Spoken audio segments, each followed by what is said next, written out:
Hi, my name is Pascal VanEssen. I'm the head of Team Sport Footwear here at Puma, and we're here today to speak about the new evoPOWER. We did a lot of research. We started in 2010 when we worked together with a university here in Germany to really find out what do you need to kick harder.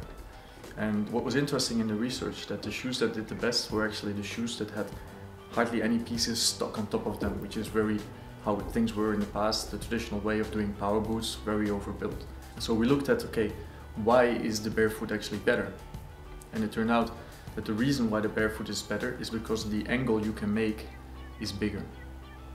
And that angle basically allows you to put more force, more power behind the ball. So what we've done is that we've created a one-way stretchable upper. And of course, if the upper is one-way stretchable, also the outsole needs to be one-way stretchable. So we really had to re-engineer upper materials, outsole materials, the biomechanics behind the product from scratch.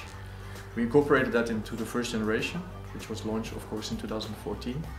And this second generation is taking those same principles and then taking it one step further. And one of the feedbacks that we have gotten from players, but also from our pro players, is that in wet conditions, the glossy finish did create a little bit of a slippery feeling between the boot and the ball.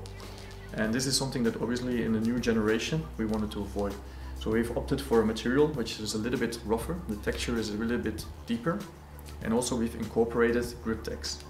The GripTex is actually an additional application on top of that light upper material, which enhances actively the grip in both wet and dry conditions.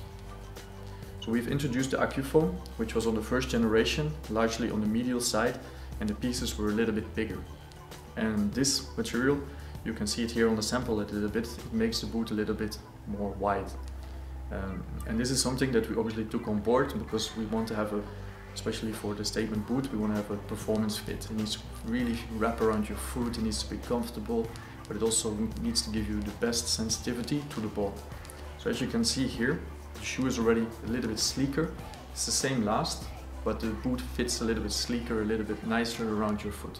So that's something that we're very happy with. Also looking at the toe box, it's just a little bit lower, so it really helps you to get nicely under the ball and really get that power and accuracy behind the ball. This is something that works. We got super positive feedback on the outsole. We have two sets of studs.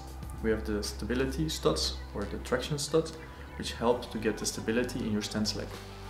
Obviously, if your stance leg is very stable next to the ball, you have a better posture, you have a better balance, and you can transfer that into your shot. And that's why you can have actually more accuracy and more power. The conical studs in the forefoot, because obviously players do have a lot of movements as well when they play, and the conical studs just help with the rotational traction forces.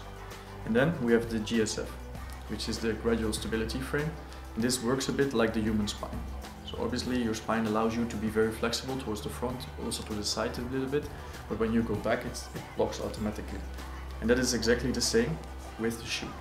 So you can have the barefoot movement, but it automatically blocks so that it never becomes a biomechanical challenge.